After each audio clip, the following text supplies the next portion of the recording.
This podcast has been brought to you by Dutch culture website Ugenda. There are a few swear words, so please enjoy.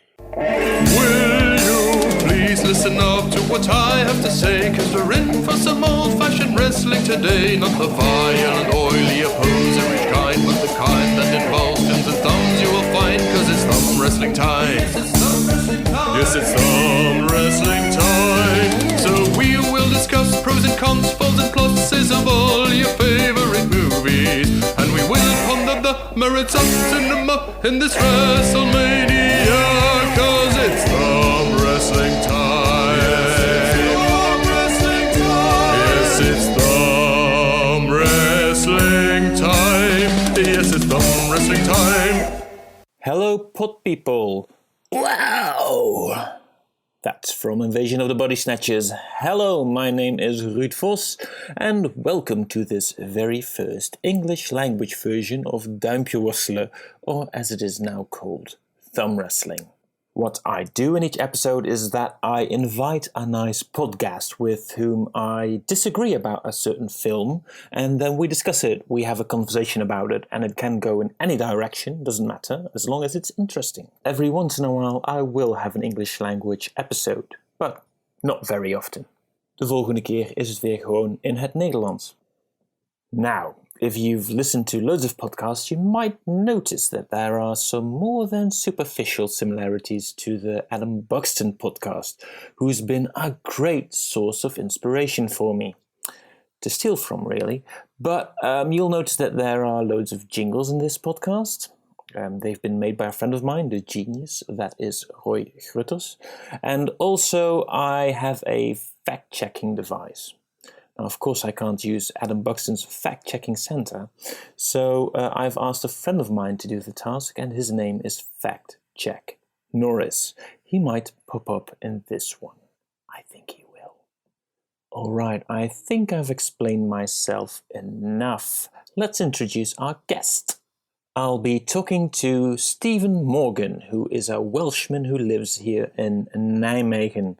Steve's a bit of a podcast veteran himself. He's presented the Kalenda Music Podcast, I'll put a link in the description, and he's also working on a new show at the moment. Also, Steve ventures into the field of music journalism. For one thing, he writes for the website All Things Loud, and he's also doing a video interview series for that, coming to you this spring called Real Power Talk. Actually, last year he already did a video interview for All Things Loud with the great Australian synthpop act, Donny Benét. And Steve dressed up as Donny, with a Baldcap and all, and interviewed him in the style of himself. It's very funny, I suggest you watch it. Again, link in the description. And talking of funny, I actually know Steve because he's also a stand-up comedian. We've met in the English language circuit here in the Netherlands, and we've actually bonded during the long train rides home. And if you want to see him in action, you can go do that at Café de Plak here in Nijmegen, where Steven organizes his own comedy night. It's called LYFAO, and I recommend that if you go there, be there in time. I was in the audience at the first edition, and already half an hour before the show it was very hard to get a seat, so make sure you're there even before that. Next one is on Thursday, April 25th. Café de Plak. Be there. You will laugh your effing arse off. Anyway, Steve and I will be talking not about one, but about two films. Namely Deadpool and Deadpool 2, its sequel. Deadpool is a story of Wade Wilson, who is played by Ryan Reynolds, who is also one of the driving forces behind the film. It's his passion project. He's been trying to make it for years, and now finally it has been made. And it was successful enough to spawn a sequel. Wade is not a good guy. He's ex-special forces, and you can hire him to do violence on people who are even worse than him. But he falls in love with a stripper called Vanessa, played by Morana Baccarin. And just when he's at his happiest, he finds out that he has cancer and not very long to live. So he goes in for some very experimental treatment. Because of that, he becomes indestructible, but also facially disfigured. He seeks bloody revenge after Ajax, the mad scientist who did this to him, a role by Ed Skrein, and also tries to find a way to get back to Vanessa. In part 2, Deadpool finds himself taking care of a young boy named Russell, played by Julian Dennison, who's being hunted by another mutant called Cable, who's from the future, a role by Josh Brolin. Now, apart from becoming indestructible, Deadpool also has the special power to break the fourth wall. He knows that he is a film character. So, both films are not just superhero movies, they are comedies, taking the piss at other superhero movies. I think that's all you need to know. Let's go and talk to Stephen Morgan. 3, 2, 1, fire!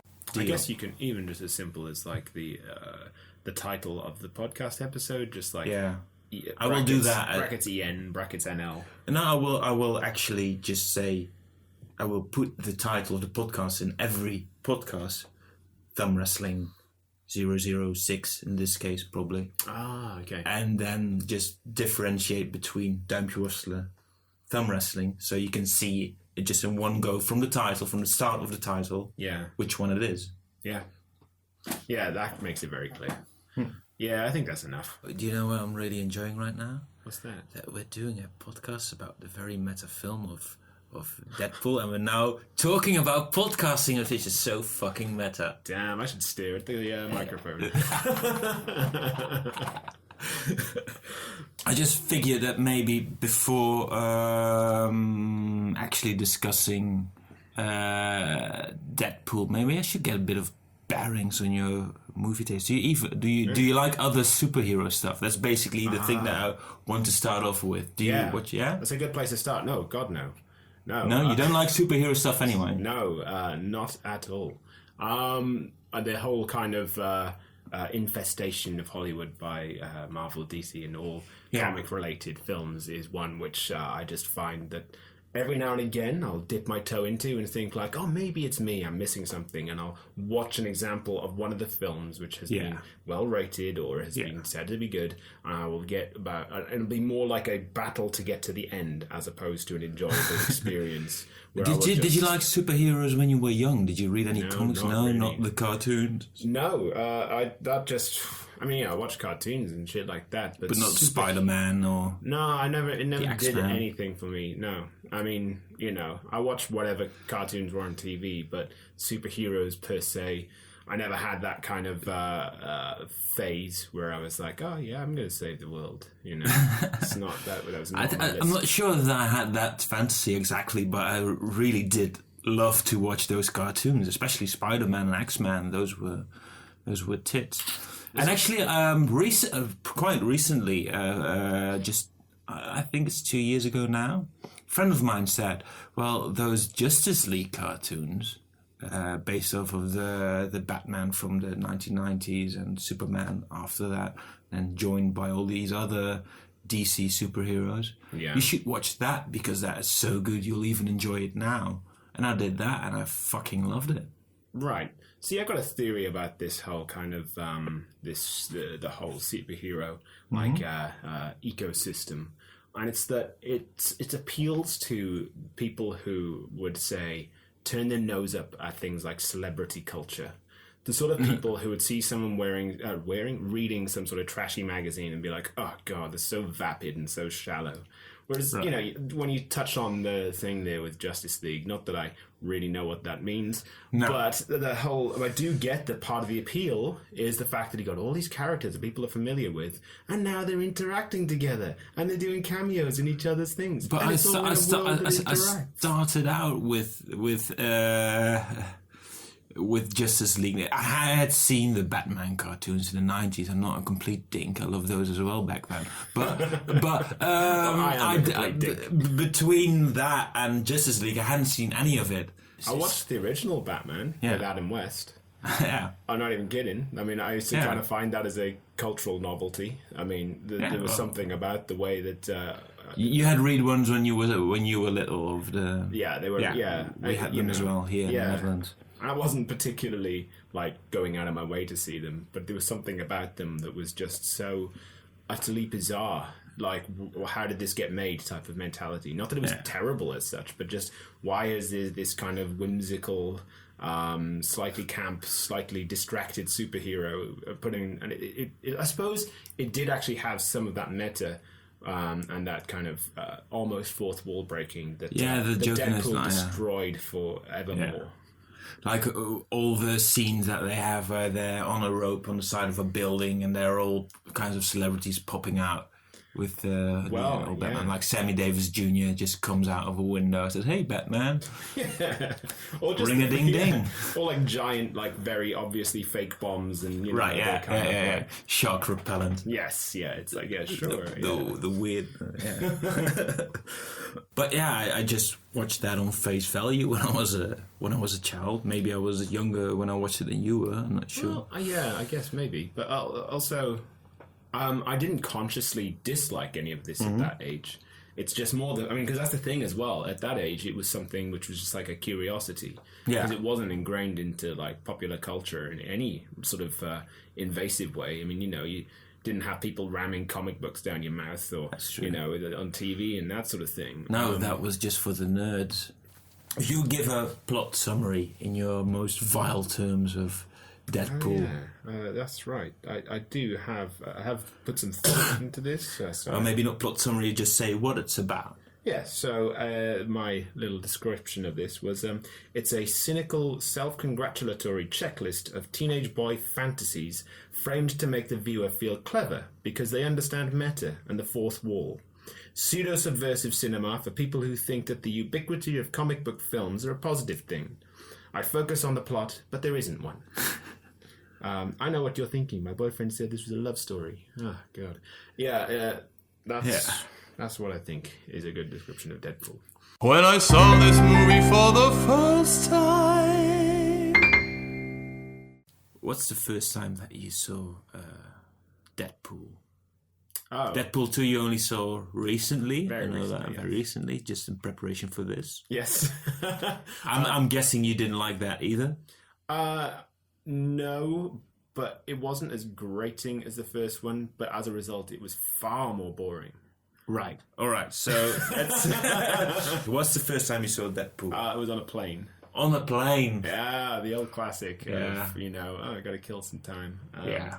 I think that 5 different films I think that is the type of film that would work on a plane if you saw it there for the first time, if you're into that kind of stuff. If you're into planes. Because I love watching movies on planes. Yeah. It's the best time. Bing, bing. Yeah, I'd like some more water to go with my film.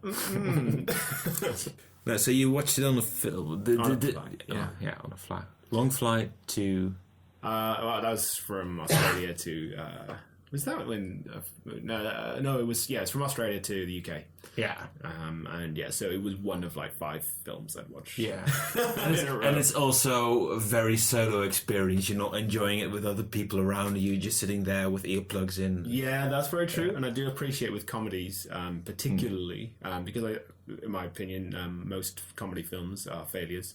It's a very hard genre to get right. Exactly. But even ones which I wouldn't naturally find particularly enjoyable, if you're with someone who's just like laughing like a donkey, then there's a part of you that just goes, all right, yeah. You just ease down, it's become sort of a zen moment or something like that. Yeah, exactly. That's why they had canned laughter back in the day, but that then kind of like crosses the whole sort of like, this is like the uncanny valley. It's like, it's not real human laughter. It makes me feel awkward now. I did watch it in the cinema in Cinemac, Nijmegen North. Right, yeah. We're together with a couple of friends, and the only bad thing about that was that you got someone before the film who introduced it, and a mate of mine got really ticked off by the factual inaccuracies in the description that the guy gave beforehand. They said, you'll see in the film that he's enhanced by the same technology as Wolverine, which is in the comics, but they didn't put in the film. Well, there's no mentioning of the Wolverine technique at all in the film, so No, the whole part where he gets his powers as such, it just feels like some sort of half-assed, half-thought-through, just like, the mad scientists are doing mad sciencey things again. Just an excuse for him to make more of his little quips, which have no context and are just there to just be vaguely the sort of jokes which people who think that putting two words together to make a new swear word like fuck womble is witty. It's just like it's just so lazy and it's just like an excuse for just some like joke writers to you want more creativity from your swear words. No, I just think that you just want creativity elsewhere. I want creativity in what the fuck someone's saying.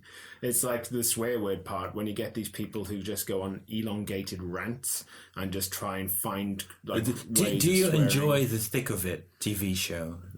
Yeah, I get where you're going with. Yeah, so the Malcolm character in that. Yeah, that was perhaps one of the examples where it was quite enjoyable. Yeah, I give you that. They even have a swear consultant on the team who has to be extra. But okay, so it can be gotten right. Yeah. And Armando Iannucci is an absolute living legend. Yeah. And it's in capable hands with him. But I do think it's something which a lot of the time, and what's spoiled it, is some people just take it and think there's some sort of formula to it. And so there's some sort of... And they just put these, like... In Deadpool feels more like swearing for the swearing, and that makes it funny.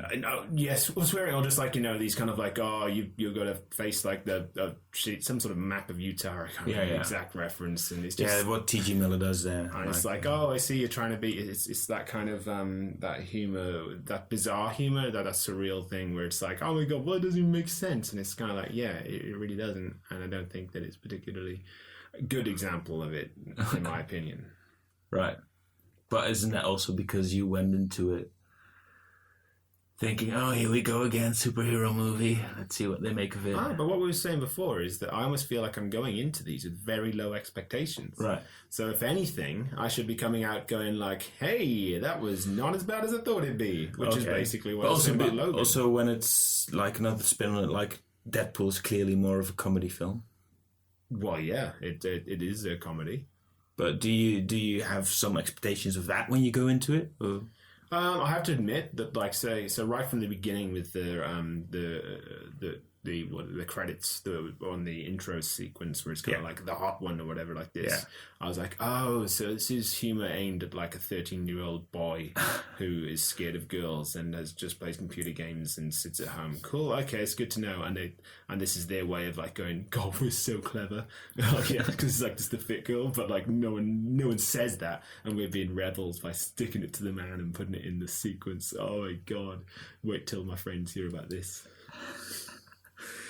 To you, it just feels like a movie written by adolescent boys, or what? Oh yeah, the whole script is just like adolescent boys. I mean, as I said, I recently watched the second one. Yeah. And I just thought the character of Juggernaut was unintentionally hilarious because they're basically trying to build up this like really badass motherfucker who's like almost undefeatable, and he literally talks like a 12-year-old boy. Yeah. And it's just like...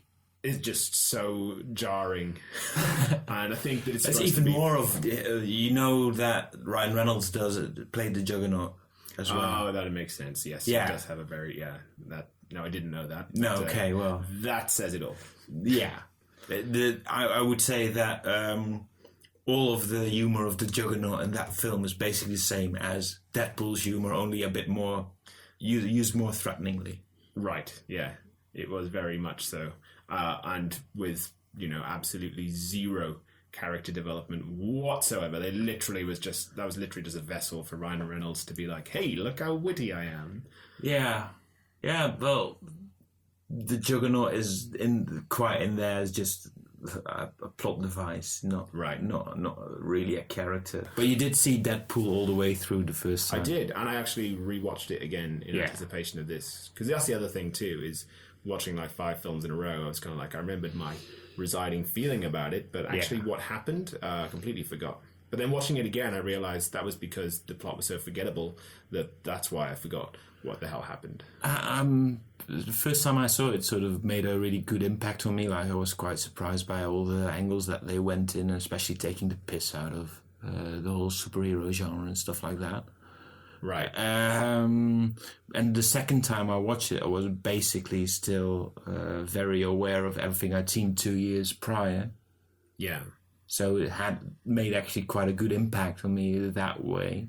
I still knew everything that was going to happen, but also took the surprise element away from it. So I enjoyed it the second time round, but the first time it was more like, whoa, and the second time, whoa. Well, that's fair enough. Okay. I think that's a sort of it's criticism. Not a very big it's not a very rewatchable film. I would say that's okay with comedy, I think, because that's the nature of a joke. You know, it's like it's always gonna.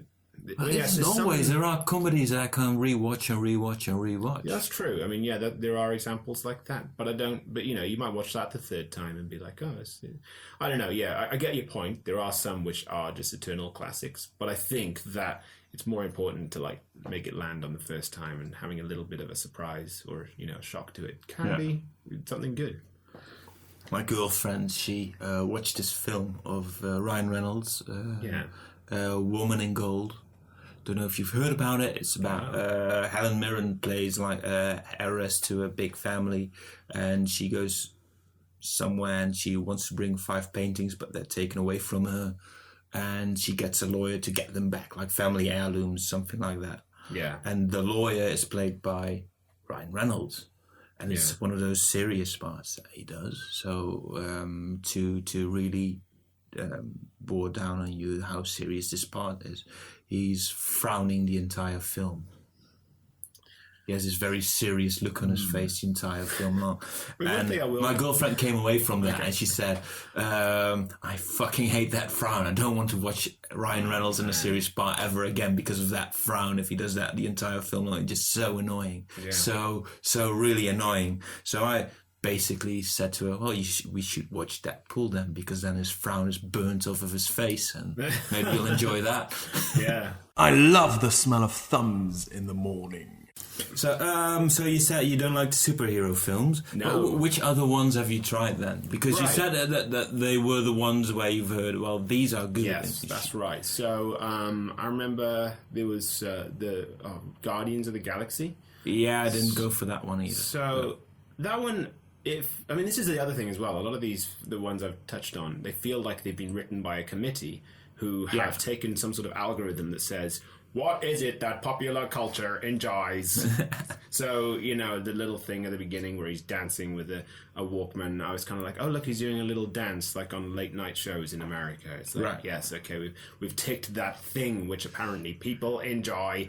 And the plot itself follows that kind of the formulaic sort of big blockbuster thing, the Pixar model of. It slightly comments on it as well, but just so ever so slightly that it doesn't. Well, I don't even... Yeah, okay, the whole tongue-in-cheek thing. The closest I got to enjoying one, and this one, the only reason I dipped into it was because of the fact that all the hype around it was about how little it was like the rest of the superhero films. Was one of... I think it was called Logan. Yeah. I was going to ask you about that one, because I thought if there's going to be one that you might enjoy, it might be Logan, because... Yeah, because it was. It kind of felt to me a little bit like how Skyfall took the Bond formula and went like, you know what, maybe we can take this tired cliches and just try something different, see if it works, take a bit of a risk, and obviously going to piss some people off because there's so many people out there who are kind of like, no, it has to be this way. Yeah. But I think, and I didn't think it was like the greatest film, because you have to then judge it on the merits of not just the superhero film, but actually say the character building and like the journey that character is going on. Yeah. But I did feel for the first time I was kind of like, if maybe I'd invested more in this whole ecosystem, and if I'd seen more films with the dick swinging version of this character before, then maybe this would be like a nice little sort of change of pace and another layer. But I have to say, I kind of was like, yeah, that was all right. Yeah. Which to me was kind of like the equivalent of like give that motherfucker an Oscar for the old superhero movie. The very big superhero supporters, they went like, yeah, this should have been nominated for Oscars. But I don't think I'm not sure it should have, but I did feel like it was a new layer on top of what they'd done before, and more interesting because of that. But it only got made because of Deadpool. Okay. Oh, nice. Because Deadpool was a success. They could do Wolverine with the director. Now Logan with the director of the previous solo Wolverine film. But because of Deadpool, that director could take more risks with the Logan character, base it. Yeah. Okay. Partly on a comic book which had sort of done the reinvention as well. Because I understand the revolutionary part of Deadpool, the part that from the press around at the time was the fact that it was R-rated. Yeah. It was such a big thing, which again is, I guess it feels like, I mean, these are just like these big budget Hollywood smashes. It's kind of like, well, you get what you deserve. And I don't really see the excess violence, whatever. Yeah, great, make it R, make it not. But it never kind of felt to me like, oh, the one problem with this is that there's not enough violence and nudity. It was in other films, you mean? Yeah, exactly. Yeah. That wasn't. That felt to me like, that is perhaps. I think the thing that why people want it with Deadpool is because it's simply character appropriate to have that, because it's also that way in the comic books of Deadpool, so you need to get that audience in as well, and you won't get them in with an R-rated, with a But PG. That's another interesting point though you touched on is you need to build on the is fan base that there is already. You mean? Well, sort of. The fact that there's a huge restriction when you take a model which exists elsewhere. So it's like these comic books. They have universes. They have all this sort of stuff. Yeah. And it's amazing then how much of it then is judged in accordance with, like, say, how faithful or not faithful it is to the original. Right. And that gets a big part of the response of how it is, which instantly gives a huge creative restriction to whoever's making these things. Do you find also it's like, so depending on how you feel about a film beforehand, it can really skew how you actually perceive it. Yeah. And that's not just for film, that's for any medium, I think. Yeah. So, for example, I saw the film Drive in a film screener before I'd even heard of it or knew anything about it whatsoever. Right. So it was just like, when I was living in London, film screening, go along, test audience type of thing. Watched it and I loved it. Yeah. And I loved its style. I loved its visual execution. I thought it was a very cool looking film. And you probably also really liked the music, I think. Oh yeah, and the music was a brilliant. It was iconic. I love it as well when a film has such an iconic soundtrack that it can actually have an influence on popular culture elsewhere. Right. Yeah. And I do feel that Drive was right there with kind of like it gave Kavinsky a chance to get some mainstream attention, which he didn't really deserve, but I still like Kavinsky. But, he's a very boring producer. He has one style that he can do. But at least you're going, hooray for you. Exactly, yeah. But then I remember, like, after a while, that film became very divisive amongst people because it was like because a lot of people were like, this is the best film ever, and other people were kind of like, well, it's not. Nothing happens, and it's very vapid, and it's like, and it's just like style over content, and that was like the dividing thing. But the people who were saying like how good it was were raving about it as if it was like the second coming of Jesus. Which when you get that kind of hype, I would have probably gone into it, and I would have been a bit more like. I don't know. There was also the thing that you had the Fast and Furious franchise, and people saw the trailer for Drive, and they expected a film like that. And then they got the sulky samurai type protagonist, a quiet guy. Yeah, who goes in to help a woman, and they don't even fuck. Well, anyone who's going to go in to see a film just from his title deserves everything they get. I'm serious, and don't call me Shirley. Do you enjoy meta comedy? Yes. In general? Yeah. And did you know beforehand that you were going to watch a film that did have the meta element to it? I can't remember if I knew before or after, because some meta can be great. I mean, so for example, I remember when the original UK Office, one of the what's now become a cliche, but was original for it before, was the whole Tim looking at camera thing. It spoke volumes. He didn't need words. It was like looking at the external person, almost pleading for help. Yeah, and it's become something that's it gave a commentary on the goings on, gave an extra insight into the characters thereby. Exactly. So meta can be great because that's breaking the fourth wall all over the place. Yeah, but it's done with like moderation, and it's done with intent, and it's done with context, and it's done for the sake of it. I mean, there was even a line in it where something about like, oh, I broke the fourth wall in the fourth wall. What's that? The 16th wall or something like this. 16 walls. Which is 16 walls. Which and I get what they're trying to say is that like, oh look, we're so meta that we're meta about the fact that we're meta. Yeah. But to me that wasn't so much clever. That was just another example of where it's like it's just using this as a tired like comedy tool. Right. To if it had happened with a little bit more restraint, then these things could have been funny. But it would just genuinely went out of its way to derail everything with just this whole kind of. Hey, you thought this was an emotional scene. It's not an emotional scene at all. We're in a film, remember? Ha ha ha. Yeah, we're so clever. Everyone high-five each other and talk about it Well, I at thought school. for the first time it just didn't come across for me in that way. It just felt sort of natural to the character. And I knew beforehand that it would be that because also in the comics and other media where you have Deadpool, he will break the fourth wall because that's sort of a part of his superpower, that he knows that he's a comic book character. Right. And comments on it. He always does that. He didn't do it in the first Wolverine film as much, but that's because he wasn't handled as well, even though he was played by Ryan Reynolds. That's probably part of the reason I didn't enjoy it.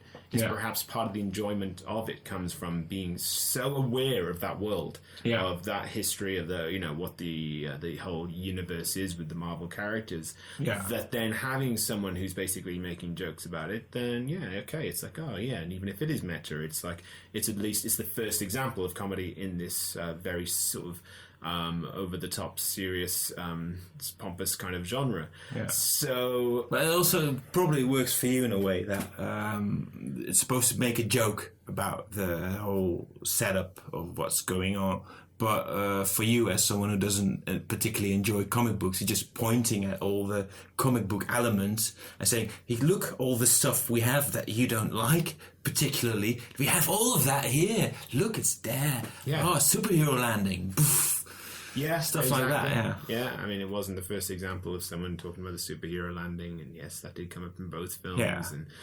I sort of see where you're coming from with that, because I think there's something I've noticed in children's cartoons that you sort of really get the hand of the makers who grew up watching cartoons, stuff like that. And there's a sort of a fourth wall breaking meta type way of joking about everything in cartoons, which wouldn't make sense if that's the first cartoon you ever saw. Like, oh yeah, now of course the bad guy has to make a speech. And sort of like those are all kinds of jokes that are in there for the makers and maybe for some of the adults that are watching it together with their kids.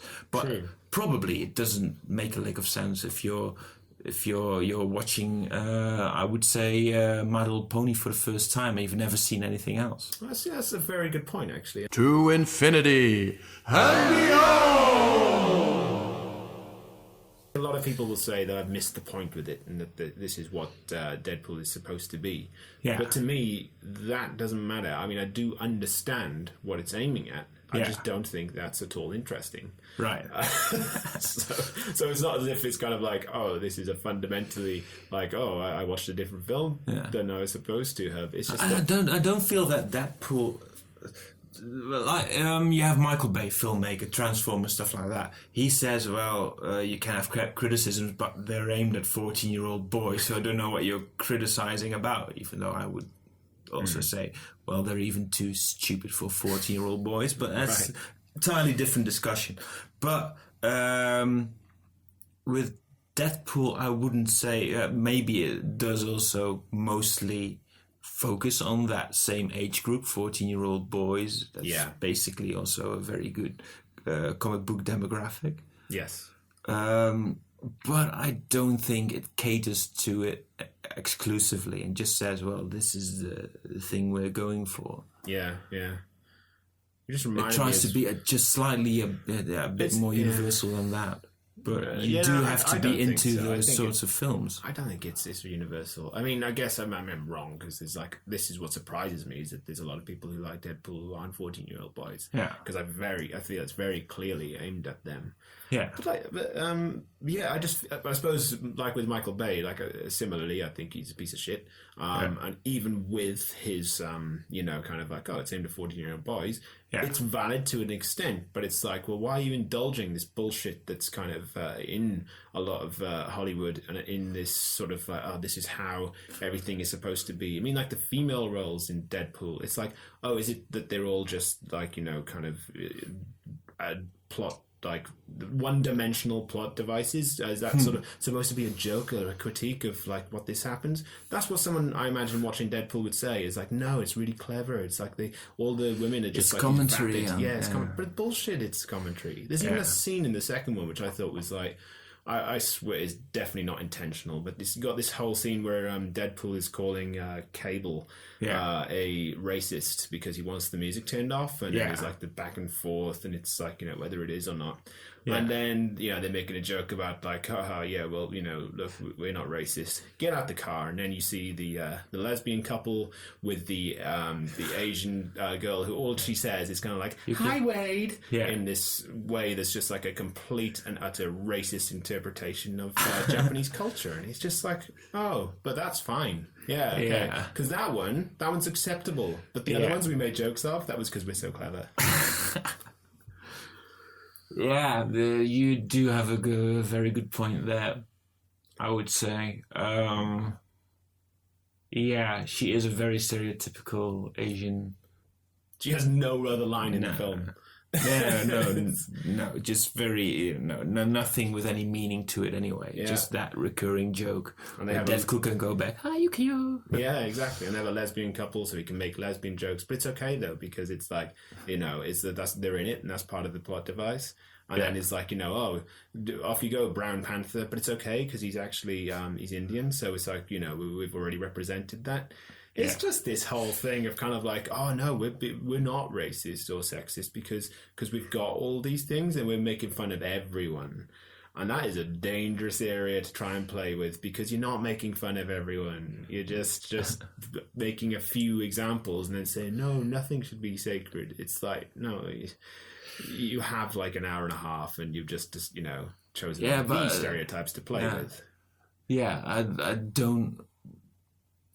don't think the jokes are as thoughtless as they could be about those things. I agree. They could be far worse. They could be far worse. At least there's some effort put into creating something that doesn't really offend that much. I actually think as well the jokes put are into not context as bad as the things like with the... at least they inform the characters that are making those jokes at those times, especially Deadpool. He is plenty of times he's being illustrated as being a complete idiot, and also not just because he gets those comments by other characters who do so justifiably, but also by the actions he takes. And that's like the Ricky Gervais argument, though, like with that was it Derek thing that he made, which was this, which was definitely the final nail in his comedy coffin with his absolutely awful state of affairs that he's in nowadays. But his whole thing was kind of like, oh no, but it's sympathetic to the character and people who have these sorts of things. That's what I'm kind of giving every perspective on it. And it's just like, no, you're not. You've just kind of, it's a send up, and you're just using this as an excuse. This is why this comedy is so bad, is because you're not actually saying anything, and you're just putting some cliches in there, and you just think then, we've ticked those boxes, and and it's definitely not a comedy like crutch and just something that's been put in there for some cheap laughs. No, it's just a commentary on society or something like this. I just don't buy it. Also, not with Deadpool in any way. I think so. With like when he's coming back, the jokes themselves, actually are not as bad as the things like the Japanese character being one dimensional, and and his girlfriend being just like this, who is another teenage boy who's basically is kind of like, oh, look at all the things she says. That's what I wish girls said.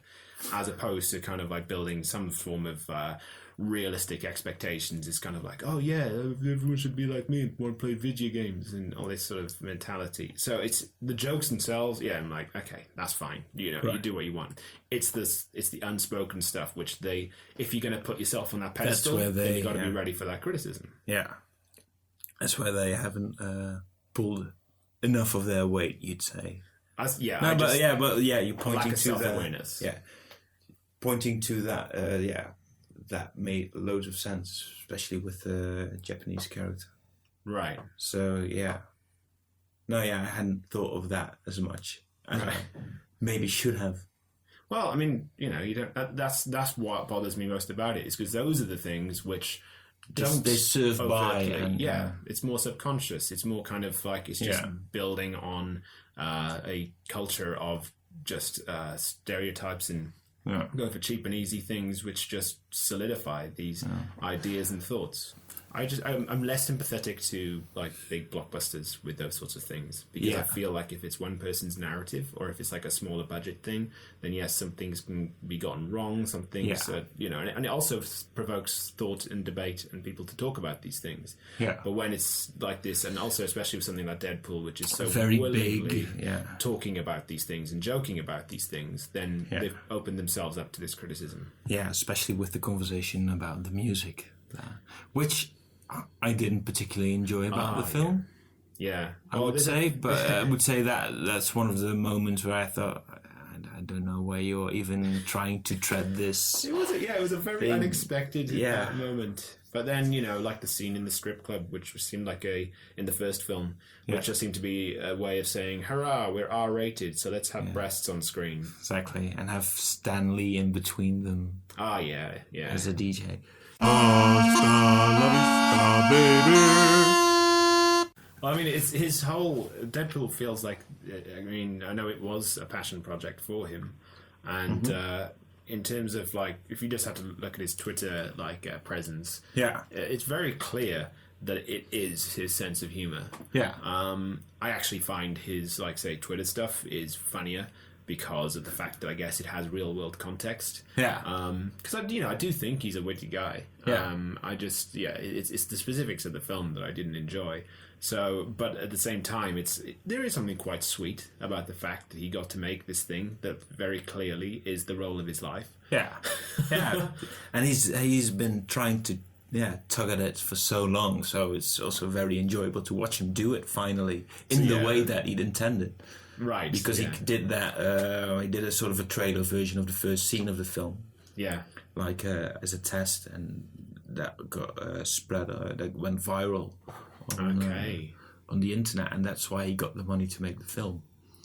So there is a little bit of the whole kind of the spirit of a film being made against the odds, and so maybe if someone made a meta sort of documentary about the making of Deadpool, and then that had so much meta that literally most of the film is presented by the cameraman, who keeps having to walk back in front of the camera and then come back again and stuff like that. Then maybe that would actually be more interesting. But Deadpool did have a very good marketing campaign. That's also part of it. Did. I'll give it, and that probably was why I watched it.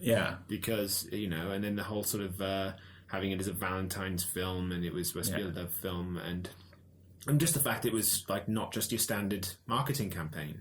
Those sorts of things get your attention. This Bird Box film. I haven't seen it yet. But I'm aware of it. I'm very aware of it. It's everywhere. It's talked about on so many levels, and I'm definitely going to watch it because of the fact that I've heard so much about it. And I don't care if it's any good or not, and I don't really want to know much about it, because I like to go into a film knowing nothing about it. But it's like the marketing, they did it well. They got it right. So that should be rewarded. That's a very good point. It's kind of like, well, no, I do think so. I mean, I think there is something to be said of, trying to, we do comedy ourselves. it's like it's very hard to find a way to get people interested in the thing that you're talking about, even if it is something that they're interested in.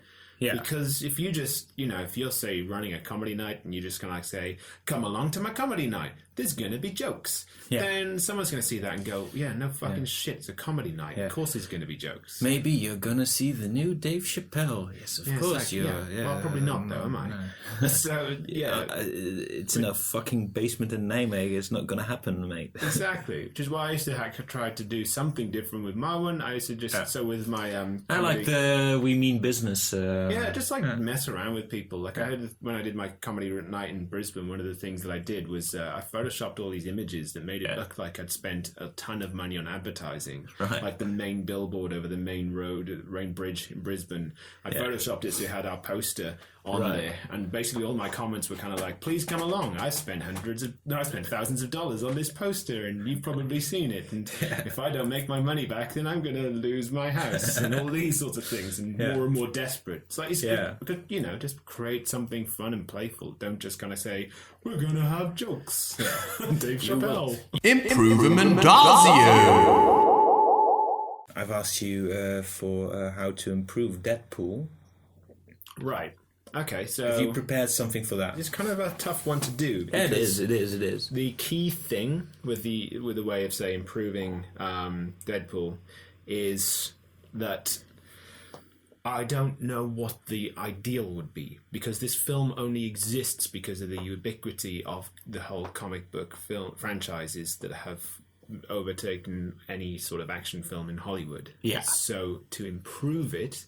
you could turn Deadpool into a lawyer who's trying to get paintings back and frowning all the time and then commenting on shit.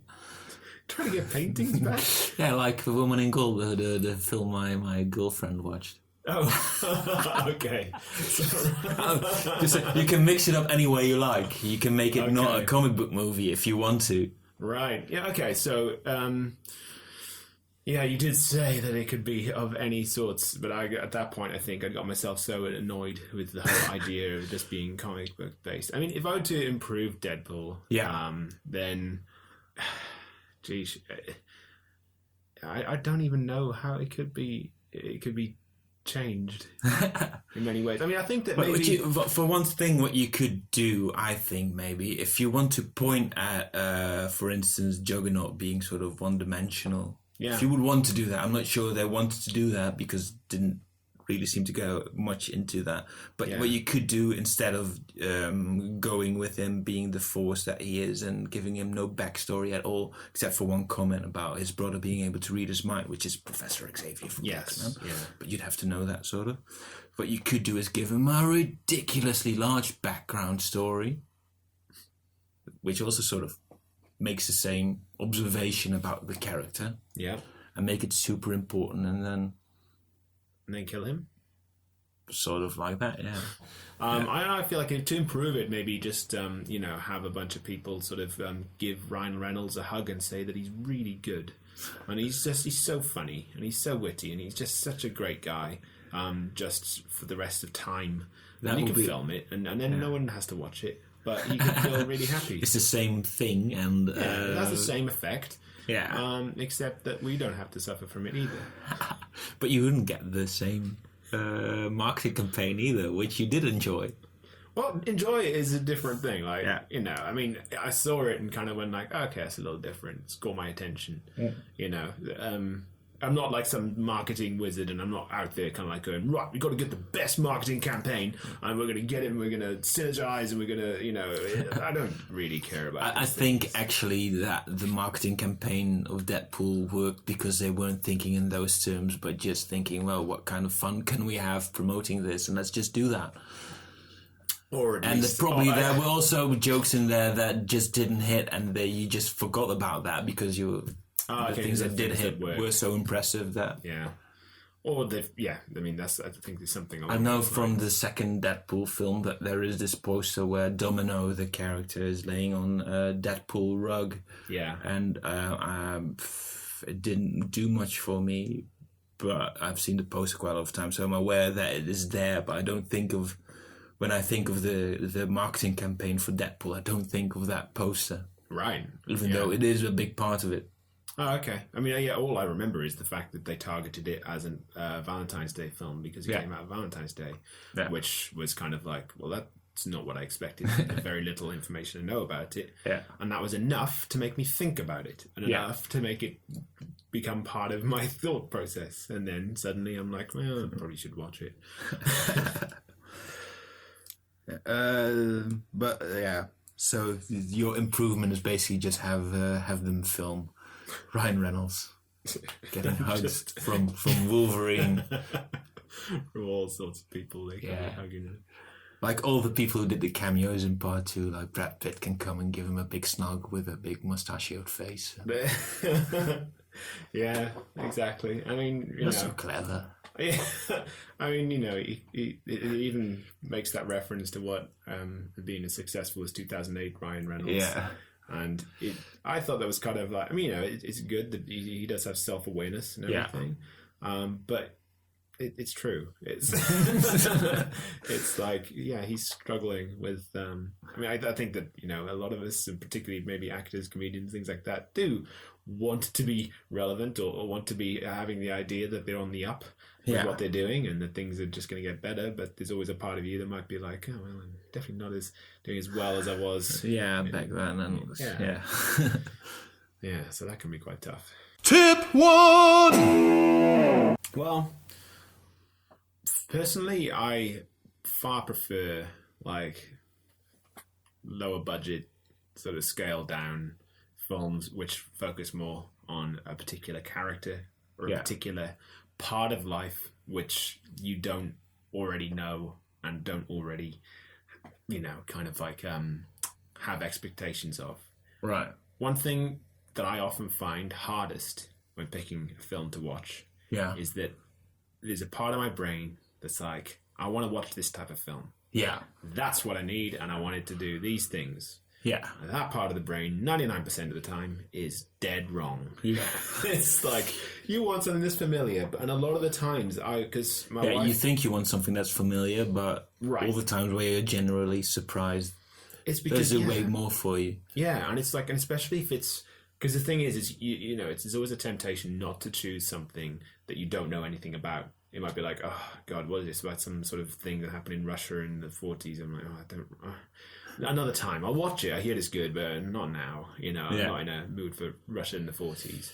But a lot of the time with these things, it's like, it's the unfamiliarity on so many levels is what makes even the simplest part of it can just satisfying. And very compelling to watch, very... Yeah, and it's...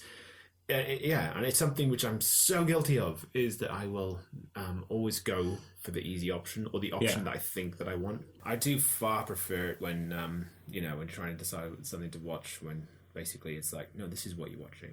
So I used to go to this film screeners in London so much is because of the fact that I was kind of like, it's evidently good enough that they think that they can put this to a test audience who will then spread it by word of mouth. Yeah. It's past one thing. I don't really need much more than that because, you know, that's enough for me. Right. Yeah.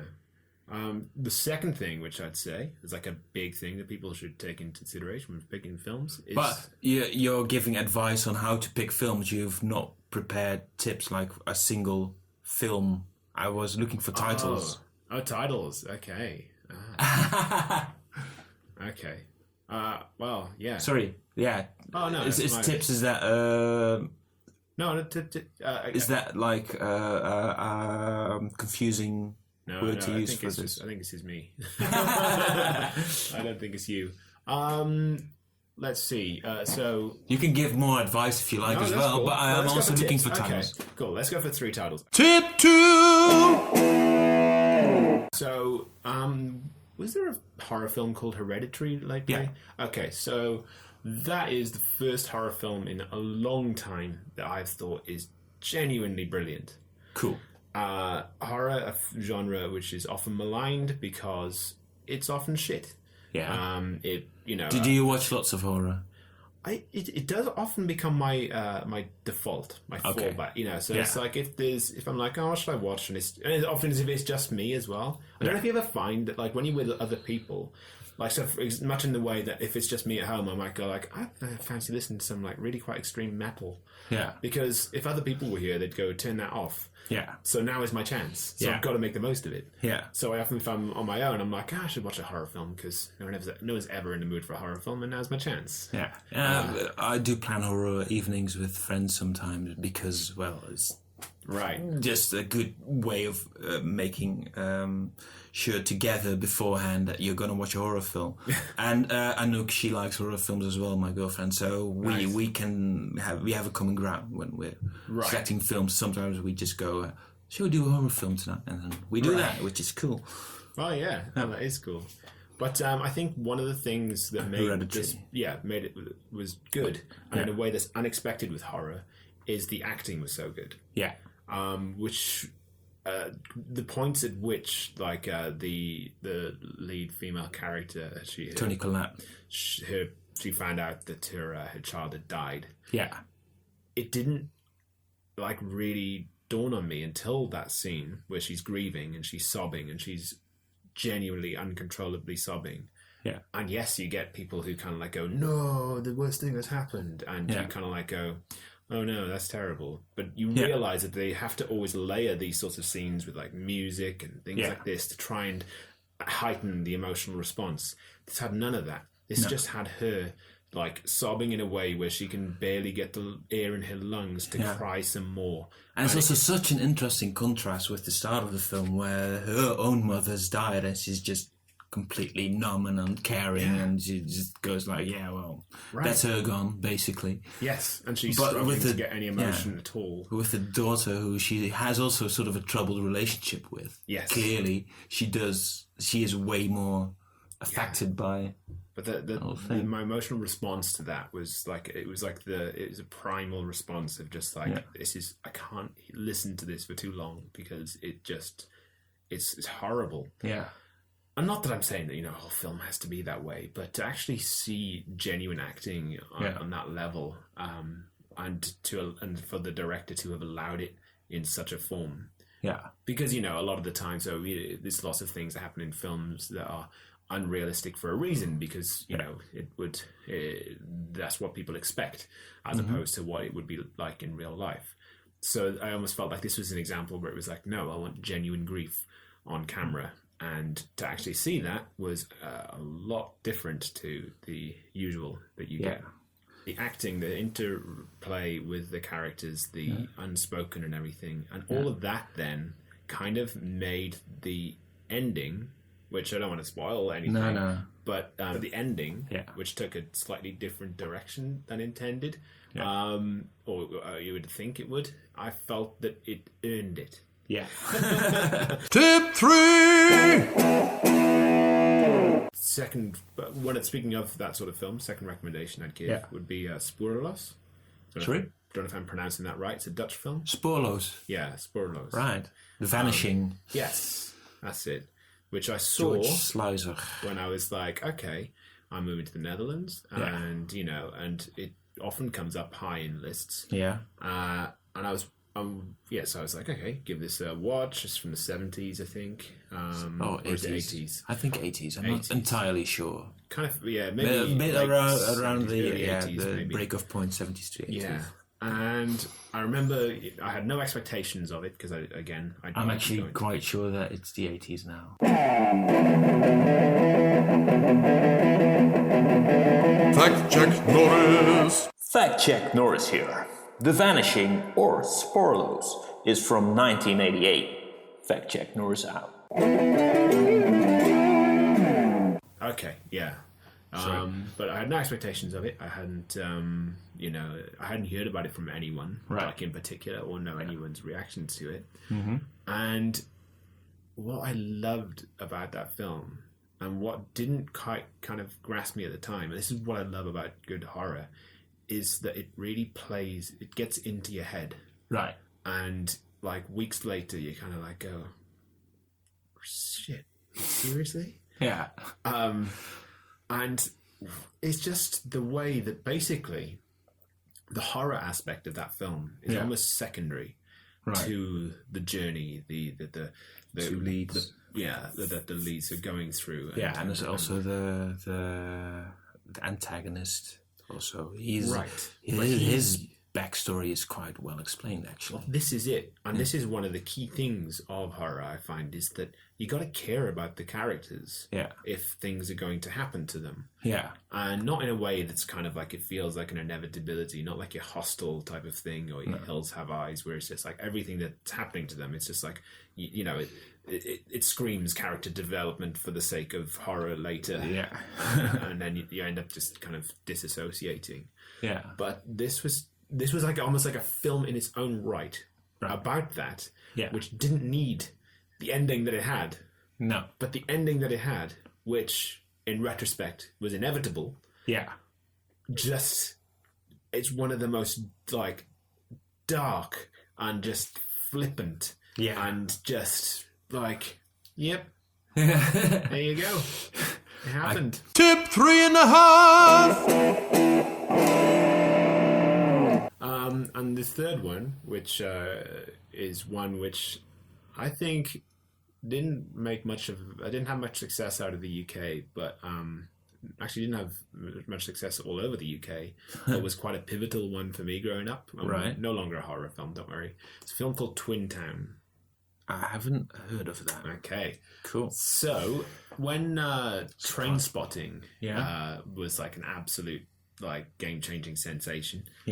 Again, another film I watched partly because of the poster looked so cool. Well, you got all of them in that line with the yellow and orange and white. But it's really an extension of the film stylistically and stuff like that. Right. So once you've seen the poster and then you see the film, you're not disappointed, I would say. Twin Town came out not long after that and was very clearly inspired. In my opinion, maybe the creators might have denied it, but it was based in Wales, which is where I'm from.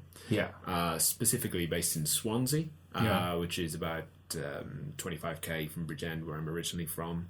And for me and my peers growing up and everything, now that was a film with huge quotability, and like people in Wales, most of them know of Twin Town, have seen Twin Town. It's an entertaining film. Rhys Evans, he was that was his breakout film, and he was one of the junkies in that particular film, and it's a comedy. And actually, I have watched it again years later to see with that kind of panic. Hold up. It does hold up. I mean, maybe the plot itself wasn't quite as strong as I thought, but it's funny, and it's good and it's well made. But no, Twin Town is it's an enjoyable film. I mean, I think maybe I got like an extra level because of the fact that it's like, Swansea is described as pretty shitty city. Definitely stuck. There's also a scene where something in particular happens, which is quite disgusting. And it was held at a particular nightclub. And I was head boy at school. I had to organise the sixth form party. And it was like... which is like, I don't know, like the British equivalent of the prom, I guess. Something like that. And we were like trying to get places. Most people are going to be underage, as you can imagine. Most places are like, get fucked, you're just going to get smashed and vomit everywhere. We're exactly. like, pretty much. And you're too young to drink. And now in the Netherlands, you even got the restriction that you can't drink until you're 18. But at those parties, exactly. This is it. But that's the first time for loads of them to drink. So and also it's like they know that if the police wanted to bust the place, they'd be fucked. And the only place we could actually get was this club called Barons. And I was like, guys, I mean, like, fuck, what's wrong with Barons? Because there's literally just going to be us there. It's not like, it's a club. The place is fine. The other places you're saying you prefer to go to them because they have better people there generally. But for this night, it's literally just us. So, but as soon as I basically was like, we're going to Barons, everyone was like, we're not going to fucking Barons. Place from Twin Town. No way we go to Barons. And I'm like, they've cleaned it up since that film. Don't worry. And so we fought and we battled as we beat each other up. Both of us tried hard and we both failed. Yes, I had you by the thumbs, but neither of us won. Only the love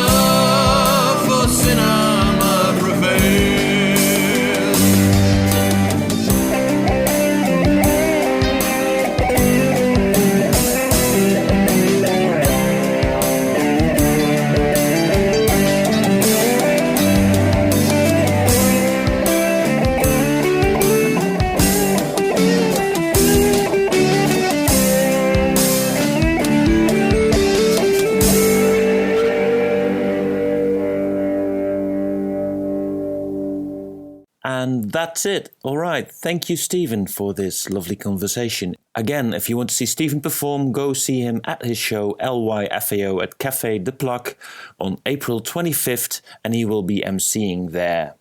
This conversation was recorded on February 9th, and since Stephen hasn't seen Bird Box yet, I have, it was all right. Another tip I will give you is Thunder Road, which is playing now in cinemas. The trailer was amazing, and I would say that the film did not disappoint. It's very good, well acted by Jim Cummings. If you like this show, but you can only understand English, I will be doing more, but not very many. So it might be a bit weird to subscribe to a Dutch show and wait for English shows to pop up. What you can do is send me an email, and I will keep a mailing list to keep you notified of more English shows that are being put out. Of course, I will only use your email address to notify you for English shows. And the email address where you can reach me, I will put in the description of this show. So that's it for now. You can reach me on social media, Twitter, Instagram, Facebook, and you can send me hate mail on duimpjeworstelen@gmail.com. You can stick around for the preview, which is in Dutch, but it has English in it. And all that's left for me to say is a big, fat bye. Ladies and gentlemen, could we have an enormous round of applause, please, for our host, who has once again succeeded in bringing to us a plethora of top-notch, cinematographically themed entertainment. We have had an absolute ball, have we not? Next time on Thumb Wrestling. Ik moest denken aan een geweldige one-liner. Het lijkt een zijweg, maar toch noem ik hem even. Uit Dogsoep van Groucho Marx. Want die zegt dan... die zegt van... Well, he may look like an idiot and talk like an idiot, but don't let it fool you.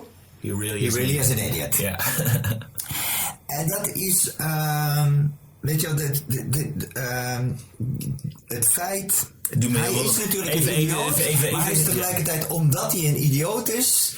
en iedereen denkt, het is Forrest, wordt hij een succesnummer. Ja. Maar even serieus, doe me heel veel deugd dat je Groucho Marx citeert. Dus daarvoor sowieso bedankt. This podcast employs a strict only like and subscribe if you really want to policy. Okay, bye.